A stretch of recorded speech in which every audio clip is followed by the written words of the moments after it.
Social media analytics is the practice of gathering data across social channels. When used effectively, the data gathered during the analytics process is a great way to fuel communications decisions. To take a look at how analytics can be effective, we'll focus on one platform, Google Analytics. Google Analytics is a free Google service that measures traffic to a website. We'll go over a few different metrics and how brands can use them. The main Google Analytics dashboard is under the Audience tab in the Overview subsection. In the dashboard, you can learn how many sessions your website has. Sessions are the number of individual times a user visited your website. The user's metric tells you how many unique visitors have come to your website. Finally, the pages per session metric tells you how many pages each visitor saw when visiting your website.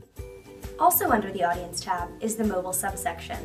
Click on Overview to access information about what device visitors use to see your website. Here, we see that mobile was the most common way people visited the site. Analytics can help ensure that clients are reaching their publics in the most effective way. For example, let's say Susie's Flower Shop's #1 source of traffic is through mobile devices. One month, Susie checks her Google Analytics to find that mobile is the worst performing traffic source. Susie therefore knows that something must be wrong with her mobile site. This kind of intel can be hugely successful to ensure all site visitors view the best optimized site for their device. In the Acquisition tab under the All Traffic Channels sub-tab, you can see where site visits originate. For example, social designates that a visit originated on a social network. If we click on social, we can see what social networks referred visitors to our website. Here, we see that Susie's Flower Shop is doing really well on Facebook, but not quite so well on Pinterest. This might mean that she needs to put more energy into Pinterest and continue with her successful strategies on Facebook. Analytics can be hugely important for brands who are trying to make their social media accounts more successful. According to Hootsuite, analytics can be used to track brand growth, identify social influencers, measure sentiment, and see what content resonates with audiences.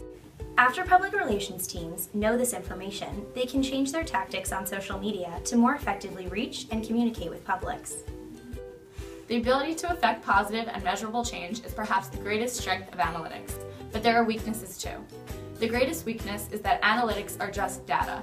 In order to use analytics effectively, public relations practitioners need to analyze and respond to the data in meaningful ways. Another weakness is that clients can sometimes get caught up on the numbers. For example, on Pinterest, followers aren't the most meaningful metric.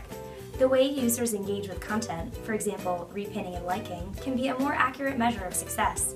But when clients look at metrics, they can get caught up in the numbers rather than what they mean.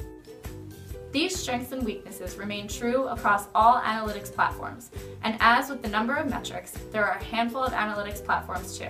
Facebook Analytics can tell you how many people your posts are reaching and how many engagements each post earns. This platform can also tell us about the demographics of our audience in relation to all of Facebook. Twitter Analytics can show us the impressions, engagements, and engagement rate for each tweet, as well as for the month on average. Picora gives us analytical data about both Pinterest and Instagram, but you must pay for it, unlike Facebook and Twitter Analytics. For Pinterest, Picora can show you your most popular pins. This information can be helpful in deciding what type of content to pin in the future. Similarly, the analytics for Instagram on Picora show the images and hashtags with the most engagement.